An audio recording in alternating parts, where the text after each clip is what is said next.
নমস্কার, টিভি9 বাংলায় আপনাদের স্বাগত জানাই। আমি শুভজিৎ রয়েছি আপনাদের সঙ্গে। আজ বদলের বাংলার প্রথম বাজেট। ইতিমধ্যেই প্রত্যাশা আকাশ ছোঁয়া। বিধানসভায় বাজেট পেশ করবেন অর্থমন্ত্রী স্বপন দাশগুপ্ত। মাথায় তৃণমূল জমানার ৮ লক্ষ কোটি টাকার দেনার বোঝা। জনমুখী হবে নাকি সংস্কারমূলক হবে আজকের বাজেট? সময় বলবে। অন্নপূর্ণা ভাণ্ডার সহ অন্যান্য সামাজিক প্রকল্পে কত বরাদ্দ করবে শুভেন্দু সরকার?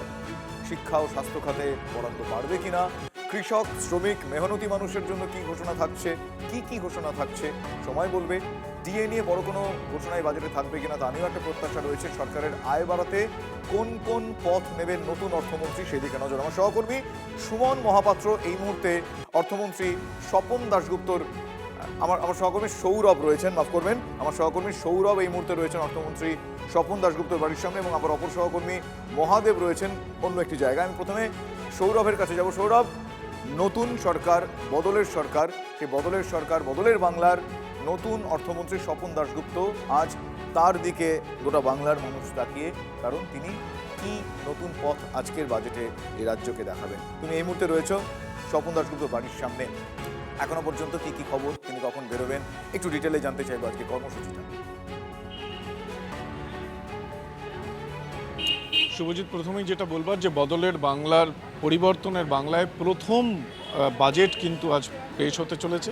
দক্ষিণ কলকাতায় এই মুহূর্তে আমরা দাঁড়িয়ে আছি অর্থমন্ত্রী স্বপন দাশগুপ্তর বাড়ির সামনে, যেখানে আর কিছুক্ষণের মধ্যেই কিন্তু বিধানসভার উদ্দেশ্যে রওনা হবেন স্বপন দাশগুপ্ত। এবারের এই বাজেটের দিকে তাকিয়ে আছে গোটা রাজ্য, বিশেষত সরকারি কর্মচারীরা তাকিয়ে আছেন। তাদের যে বহু দিনের দাবি যে ডিএ, সেই ডিএর বিষয়ে কোনো সুরাহা এই বাজেট দেয় কিনা। অন্যদিকে তাকিয়ে আমরা বিগত যে বিদায়ী সরকার, সেই বিদায়ী সরকারের আমলে বহু সামাজিক সুরক্ষা প্রকল্পের ওপর জোর দিতে দেখেছি এবং সেই খাতে বহু বরাদ্দ দেখেছি। সেই বরাদ্দের ধারা কি অব্যাহত থাকবে, সেটা অবশ্যই আরেকটা প্রশ্ন। একটা গুরুত্বপূর্ণ প্রশ্ন হচ্ছে যে বাজেট কীরকম হবে, সেটা কি কল্পতরু পপুলার বাজেট হবে, নাকি একটা দীর্ঘমেয়াদী সংস্কারের পথে এই বাজেট ইঙ্গিত দেবে, নিশানা দেবে এবং সেই পথে হাঁটবে। অবশ্যই খুব গুরুত্বপূর্ণ তুমি যে কথাটির উল্লেখ করলে, যে একেবারে তৃণমূল কংগ্রেস 2011 সালে তারা যখন যাত্রা শুরু করেছিলেন 2 লক্ষ কোটি টাকারও বেশি দেনা মাথায় নিয়ে, এবং এই মুহূর্তে 2026-এ বিজেপি সরকার যাত্রা শুরু করেছে 2 লক্ষ এবং সঙ্গে আরও 6-6.5 লক্ষ কোটি টাকা যে দেনা, সব মিলিয়ে প্রায় 8 লক্ষ কোটি টাকার দেনা। এই দেনা মাথায় নিয়ে কিন্তু নতুন সরকার যাত্রা শুরু করছে। সুতরাং সেই জায়গা থেকে দাঁড়িয়ে রাজ্যের আয় বাড়ানোর ক্ষেত্রে কোন কোন পদগুলোকে বেছে নেওয়া হবে এবং সামগ্রিকভাবে শিক্ষা খাতে, স্বাস্থ্য খাতে কি বরাদ্দ এবং কি ইঙ্গিত, এটা কি কল্পতরু বাজেট হবে, একেবারে জনমোহিনী দিকে নজর রয়েছে। সৌরভ, তুমি সঙ্গে থাকো। যার দিকে তাকিয়ে আজকে গোটা বাংলা বলবো ঠিকই, কিন্তু গোটা দেশও, তার কারণ আজকে এই পশ্চিমবঙ্গের মুখে বাজেটে কি বলতে চলেছেন অর্থমন্ত্রী স্বপন দাশগুপ্ত, সেদিকে অবশ্যই নজর। কিন্তু তিনি কি বলেছিলেন, মানে প্রি বাজেট তিনি কি বলেছিলেন, আমি পিসিআরকে বলবো সেটা প্লিজ একবার শোনান। মানুষ অনেক আশা দিয়ে আমাদের নির্বাচিত করেছে। মানুষ একটা বিরাট বড় পরিবর্তন চাইছে। এখন অর্থনীতির মানে আমাদের ভান্ডারে কতটা টাকা আছে সেসব ভেবেচিন্তেই পুরো একটা ব্যালেন্স করে একটা করতে হচ্ছে, কিন্তু একটা দিশা আমরা দেখাবো। যতটাই করতে পারি এই বাজেটে করব, আর সামনের দিনে কি করতে চাইছি সেটা একটু বিস্তারিতভাবে ওটা আমরা উল্লেখ করব। শোনালাম আপনাদের অর্থমন্ত্রী স্বপন দাশগুপ্ত তিনি কি বলেছেন, এবং আর কিছুক্ষণ পর, আর 1 ঘন্টা 57 মিনিট 38 সেকেন্ড পর প্রিসাইজ, তিনি আজকে বাজেট পেশ করবেন। এক্ষেত্রে আরও একটা বিষয় আপনাদের কিছুক্ষণ আগেই জানাচ্ছিলাম, যে ডিএ নিয়ে কোনো বড় ঘোষণা আজকে বাজেটে থাকবে কিনা। অবশ্যই সেই দিকে বিশেষ নজর রয়েছে এবারের বাজেটে। আমরা কথা বলেছিলাম, আমরা প্রতিক্রিয়া জানার জন্য কথা বলেছিলাম ভাস্কর ঘোষের সঙ্গে। ভাস্কর ঘোষের পরিচয়, তিনি সংগ্রামী যৌথ মঞ্চের আহ্বায়ক। ভাস্করবাবু কি বলেছিলেন আমাদের, আমি পিসিআরকে বলবো একবার তার বক্তব্যটা শোনাতে। সংগ্রামী যৌথ মঞ্চগতভাবে আমরা যেটা চাই যে কর্মচারীদেরকে, আমাদের বিশেষ করে সংগ্রামী যৌথ মঞ্চকে যে প্রতিশ্রুতি বর্তমান শাসক দল বিরোধী থাকাকালীন দিয়েছিলেন ভোটের আগে, বিধানসভা ভোটের আগে, এবং যে প্রতিশ্রুতিগুলোকে তারা সংকল্পপত্রে নথিভুক্ত করেছিলেন, সেগুলোকে পূরণ করার দাবি জানাচ্ছি। 42% ডিএ বাকি, তার একটা বড় অংশ মিটিয়ে দেওয়ার কথা মুখ্যমন্ত্রী আমাদের সাথে বৈঠকে বলেছিলেন। সেই বড় অংশটা কতটা সেটা কালকে বুঝতে পারবো। সুপ্রিম কোর্টের রায় মেনে এখনও পর্যন্ত গ্রান্ট ইন এড কর্মচারী, তারপরে হচ্ছে যে ওয়ার্ক চার্জ এমপ্লয়ি এবং হোমগার্ড, পুলিশের হোমগার্ড, তাছাড়া কলকাতায় যাদের বেতন হয়, যেসব সরকারি কর্মচারীদের যারা কলকাতার বিভিন্ন ব্যাংক থেকে যারা পেনশন পান, তারা কেউ এখনও পর্যন্ত বকেয়া পাননি। সেই বিষয়ে নোটিফিকেশন জারি এবং নতুন করে দিশানির্দেশ দেখানোর একটা প্রত্যাশা রাখছি। অস্থায়ী কর্মচারীদেরকে একটা নির্দিষ্ট বেতন কাঠামোর মধ্যে আনা হবে, সেই দাবি তো আমরা জানিয়েছিলাম এবং মুখ্যমন্ত্রী সেটাকে মান্যতাও দিয়েছিলেন। আশা করি তার প্রতিফলন দেখতে পাবো। এবং শূন্য পদে নিয়োগের ব্যাপারে যেভাবে তারা প্রতিশ্রুতি দিয়েছেন, আগামী ডিসেম্বর মাসের মধ্যে 50,000 পদে স্থায়ী নিয়োগের কথা বলেছেন। আশা করি সেই নিয়েও আমরা নির্দিষ্ট দিশা নির্দেশ বাজেটে থাকবে। বেশ, আমি এইবার আমার সহকর্মী মহাদেবের কাছে যাবো, কারণ মহাদেব অত্যন্ত গুরুত্বপূর্ণ একটা জায়গায় এই মুহূর্তে রয়েছে, শান্তিপুর স্টেশনে, এবং সেখানকার মানুষ যারা নিত্যদিনের ট্রেন যাত্রী তারা কি বলছেন, তাদের কি প্রত্যাশা, একবার তাদের মুখ থেকে শুনবো। মহাদেব, লাইট বাইরে একদমই দেখো, আমি দেখাবো যে যে সকল যাত্রীরা রয়েছে তাদের কাছে আমি কথা বলার চেষ্টা করব। দিদি, আর কিছুক্ষণ পর বাজেট, কি চাইছেন সরকারের কাছে? নতুন সরকার, নতুন বাজেট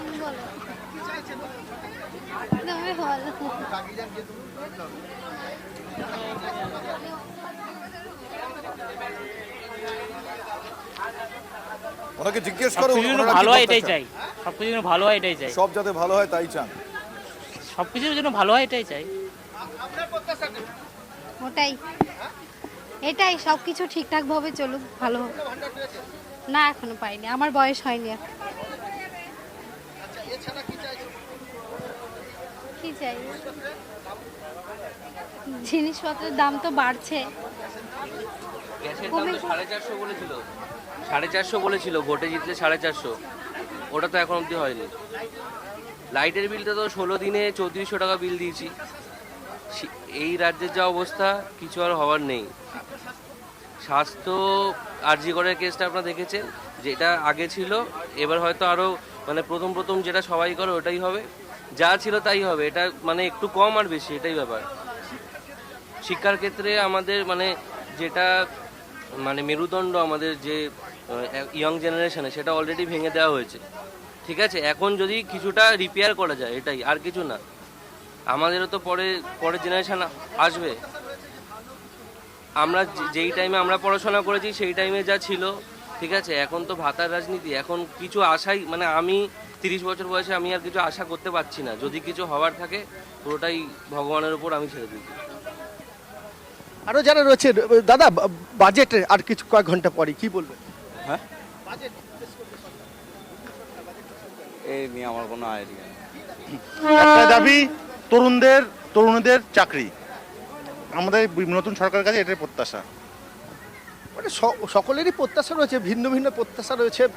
তার মধ্যে মূল দাবি যেটা তাদের রয়েছে যে কর্মসংস্থানের পাশাপাশি স্বাস্থ্য শিক্ষা, একদমই কর্মসংস্থানের পাশাপাশি স্বাস্থ্য শিক্ষা, এবং ওয়ান লাইনার যদি বলতে হয় তাহলে তিনি যেরকম শুরুতেই বললেন, সত্যিই তাই, সুস্থ মনের মানুষজন তারা বোধহয় যে কোনো পরিস্থিতিতে এটাই চাইবেন যে সব কিছু যেন ভালো হয়। হয়তো তিনি খুব জেনারেলি বললেন সে তোমার প্রশ্নের উত্তরে, কিন্তু একেবারেই তাই। আজকের এই বাজেটও যেন মানুষের ভালো হয়, মানুষের জন্য সে বাজেট হয়, মানুষের ভালোর জন্য হয়, সেই দিকে অবশ্যই প্রত্যেকের নজর রয়েছে।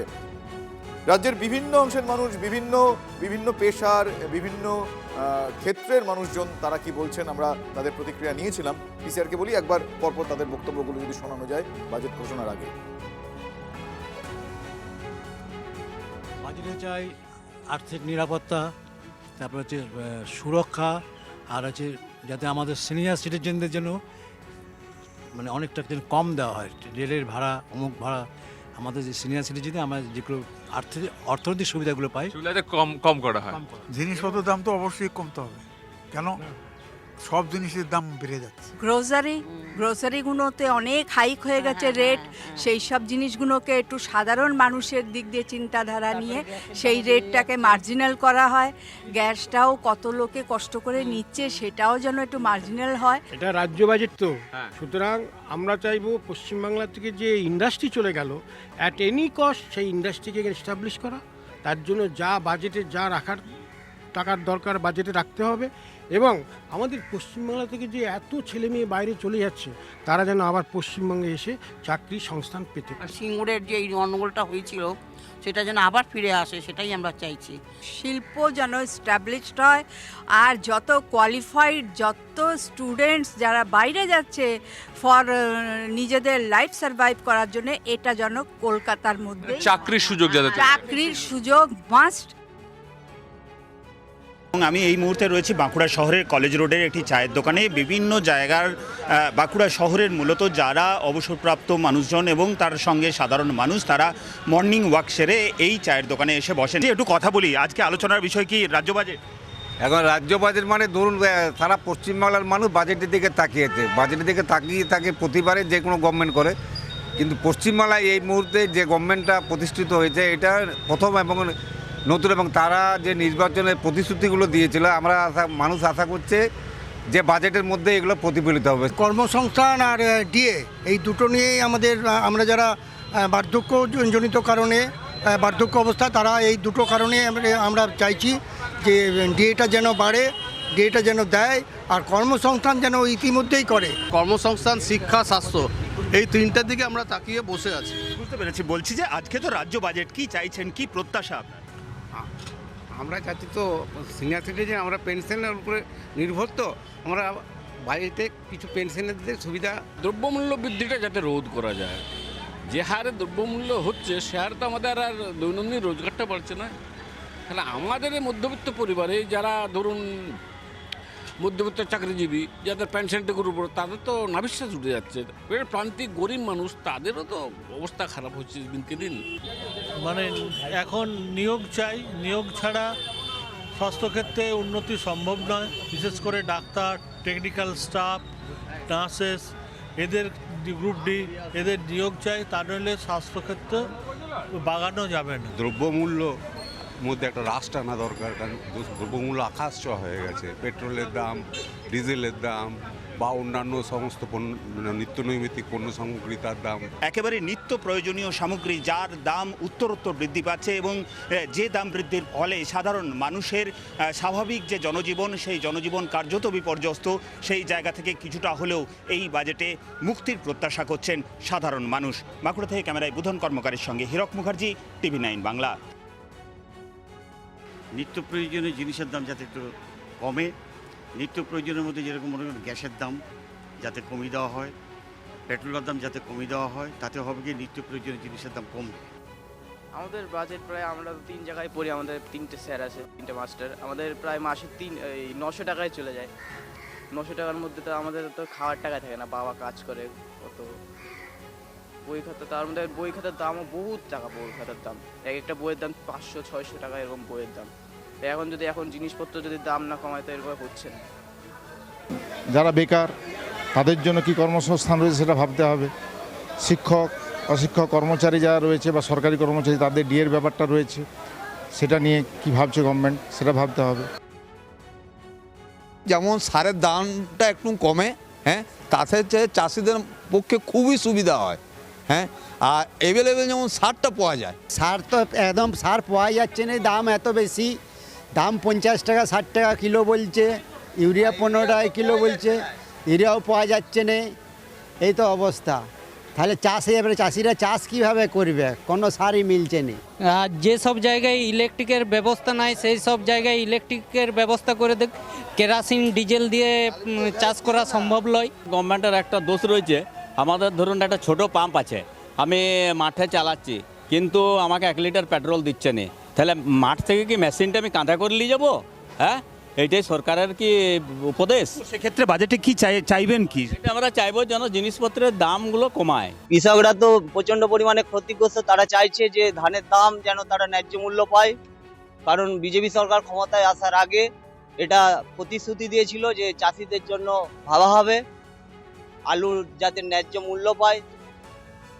জঙ্গলমহল এই শিক্ষা ব্যবস্থা যদি আরও উন্নত করা যায় তাহলে খুব ভালো হয়। এবং আরও একটা জিনিস, যদি এখানে জঙ্গলমহলের শিল্প যদি হয় তাহলে অনেক বেকার যুবক এবং অনেক লোকের কর্মসংস্থান হবে। শিক্ষা, স্বাস্থ্য, যেটা বিগত সরকারের আমলে যেটা পিছিয়ে পড়েছিল সেইটাকে সেটা উন্নয়নে ত্বরান্বিত করবে, উন্নয়ন করবে এবং মানুষের জীবনমুখী বাজেট করবে। আমরা তো খেটে খাওয়া মানুষ, আমরা চাই আমরা যেমন দীর্ঘদিন কাজ পাই, আমাদের এই বঙ্গে বড় বড় কারখানা আসুক, তাতে আমাদের হাতে পয়সা কড়ি থাকবে, আমরা কাজ পাবো, এটাই চাই। এতদিন যে সরকার কিছু করেনি, ভাবছি এই সরকার করবে। যেমন ধরুন আমরা স্বাস্থ্যসাথী কার্ড পাইনি, উজ্জ্বল যোজনা পাইনি, তারপরে পিএম কিষাণ আমাদের হয়নি, তারপরে জব কার্ড আমাদের হয়নি, ভাবছি এগুলো হবে। পশ্চিমাঞ্চলে শিল্প হোক, ছোট বড় মাঝারি ছোট শিল্প গড়ে উঠুক এবং দূষণহীন শিল্প হোক। প্রতি বছর স্বচ্ছতার সাথে WBCS, PSC, SSC, primary, WBP নিয়োগ হোক, বেকার সমস্যার সমাধান হোক, এটাই সরকারের কাছে আশা করব। নতুন সরকার আসার পরে শিক্ষা ব্যবস্থাটাও ঢেলে সাজানোর প্রয়োজন আছে। বিশেষ করে আমাদের এখানে প্রয়োজন পরিকাঠামোর একটা প্রয়োজন আছেই।